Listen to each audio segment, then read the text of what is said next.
मोदी फंसते जा रहे हैं, बड़ी ध्यान से इसे समझने का प्रयास कीजिएगा। मोदी फंसते जा रहे हैं, एनडीए गठबंधन बिखरता जा रहा है, सरकार संकट में है, नायडू खेल बिगाड़ देंगे मोदी का। इस सवाल का विश्लेषण मैं करूंगा, आप दर्शकों को यह कहना चाहूंगा, बड़ी गौर से इसे समझिएगा, बहुत कुछ तस्वीरें आपको समझ आ जाएंगी। मैं एक बार फिर दोहरा दूं कि मोदी फंसते जा रहे हैं, एनडीए बिखरता जा रहा है, सरकार संकट में है, नायडू खेल बिगाड़ देंगे मोदी का। अब सवाल यह है कि नरेंद्र मोदी को लेकर के जिस तरह से लगातार खुलासे हो रहे हैं और नरेंद्र मोदी एक डरे हुए व्यक्ति की तरह दिख रहे हैं, चिड़चिड़ापन, बौखलाहट, घबराहट, चेहरे पर तनाव जो दिख रहा है और भाग रहे हैं, मतलब पीछा छोड़ा के भाग रहे हैं, मतलब सामना नहीं करना चाहते अब देश का। यह जो चीजें नजर आ रही है, इससे तो यह पता चल रहा है कि मोदी फंसे हुए हैं। राहुल गांधी ने भोपाल के अंदर जनसभा को संबोधित करते हुए जो कल बयान दिया था, राहुल गांधी ने कहा कि बात जनरल नरवणे की किताब की नहीं है, बात एप्स्टीन फाइल की है और बात गौतम अडानी की है। इन्हीं के दबाव में ब्लैकमेलिंग के तहत ट्रेड डील हुई है। मुख्य एप्स्टीन फाइल, और आज पवन खेरा ने खुलासा भी कर दिया सबूतों के साथ। उन सबूतों को कोई अस्वीकार नहीं कर सकता, क्योंकि सुप्रीम कोर्ट, अमेरिका के सुप्रीम कोर्ट ने उसे वो किया है, एथोराइज किया है, वो उसे सच माना है, वह जांच एजेंसी की रिपोर्ट है, वह सबूत है, वह मिले थे जो खुलासे किए जा रहे हैं। अब ऐसे में जब मोदी फंस रहे हैं और बदनाम हो रहे हैं, तो जनता यह सवाल पूछ रही है कि, और विश्लेषक यह कहते हुए नजर आ रहे हैं कि नीतीश और नायडू से भी सवाल पूछे जाने चाहिए कि ऐसी सरकार का आप समर्थन कैसे कर रहे हो और क्यों कर रहे हो, आप समर्थन वापस क्यों नहीं कर रहे हो।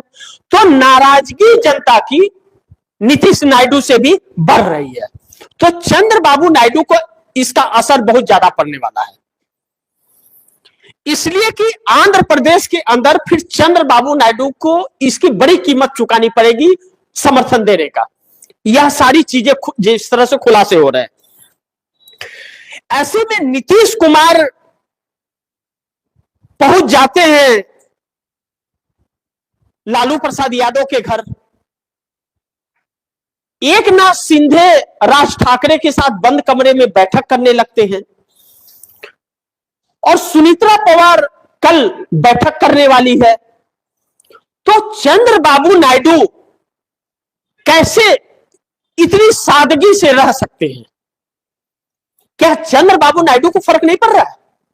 क्या इस बात का फायदा मुख्य विपक्षी पार्टी जो आंध्र प्रदेश के वाईएसआर जगनमोहन रेड्डी की पार्टी है, क्या वह फायदा नहीं उठाएगी? तो चंद्रबाबू नायडू पर हमला नहीं करेगी या सवाल नहीं पूछेगी आपने कैसे समर्थन किया? या फिर चंद्रबाबू नायडू भी समर्थन कर चुके हैं? तो चंद्रबाबू नायडू अब वह भी इसमें जबरदस्ती खींचे जा रहे हैं और एप्स्टीन से इसलिए चंद्रबाबू नायडू पर सवाल खड़े हो गए कि एप्स्टीन के अंदर पूरी तरह से लिप्त बिल गेट्स के लिए रेड कारपेट बिछा करके स्वागत करना चंद्रबाबू नायडू के लिए बड़ी भारी पड़ गया और यह काम मोदी ने फंसा दिया उन्हें।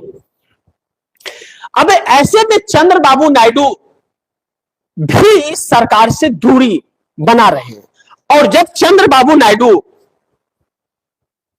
खेल बिगाड़ देंगे, फिर तो मोदी का अगर समर्थन वापस ले लिया या इनसे दूरी बना ली तब तो खेल बिगड़ जाएगा, मोदी का खेल ही पूरा बिगड़ जाएगा। फिर तो सरकार बचेगी कहां?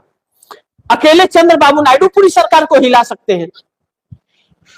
तो ऐसे में एनडीए गठबंधन बिखर रहा है। लेकिन जिस तरह से अब अमेरिकी ट्रेड डील पर मुहर लगता जा रहा है कि अब वह ट्रेड डील खत्म नहीं होगा, क्योंकि अमेरिका अलग अलग तरह से इनके ऊपर शिकंजा कस रहा है। आज तो 126% टैरिफ लगाया और अमेरिका कह रहा है कि अभी और भी हम बहुत कुछ कर सकते हैं।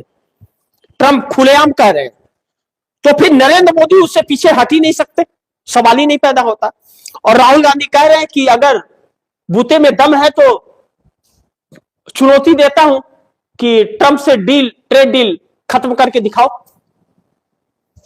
यह साहस मोदी में है ही नहीं, हकीकत यह है। और जब यह नहीं है तो इसका मतलब मोदी ब्लैकमेल हो रहे हैं। तब सुब्रमण्यम स्वामी की बात सच हो रही है, कांग्रेस के राहुल गांधी की बात सच हो रही है कि ब्लैकमेल किया जा रहा है इनको।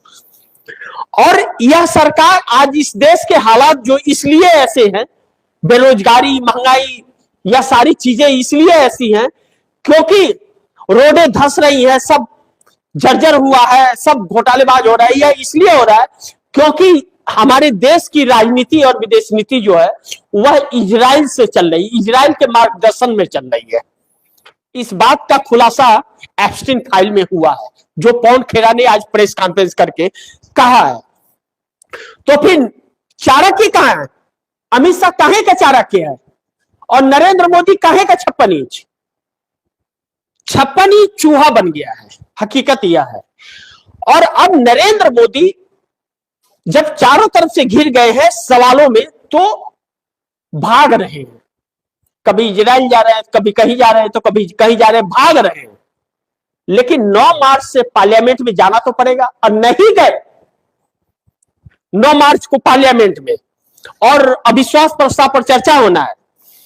और पार्लियामेंट में अगर नरेंद्र मोदी नहीं गए तो, और नायडू नीतीश अगर 9 तारीख को बचा भी लिए ओम बिरला को,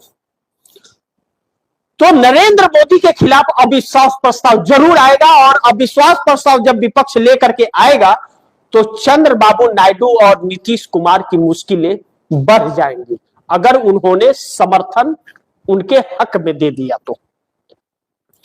तो एक ऐसी असमंजस्य स्थिति में फंस गए। अब इन सभी पर चर्चा करने के लिए विपक्ष को अविश्वास प्रस्ताव मोदी सरकार के खिलाफ लाना ही पड़ेगा, और इस पर इंडिया गठबंधन विचार कर रहा है। लेकिन इसको लेके एक तथ्य और कहे जा रहे हैं कि नीतीश नायडू भी अविश्वास प्रस्ताव के जरिए ही मोदी से समर्थन वापस लेंगे।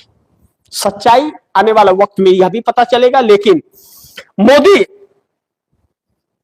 फंस रहे हैं, इस बात से इंकार नहीं किया जा सकता, और एनडीए बिखर भी रहा है, इस बात से भी इंकार नहीं किया जा सकता।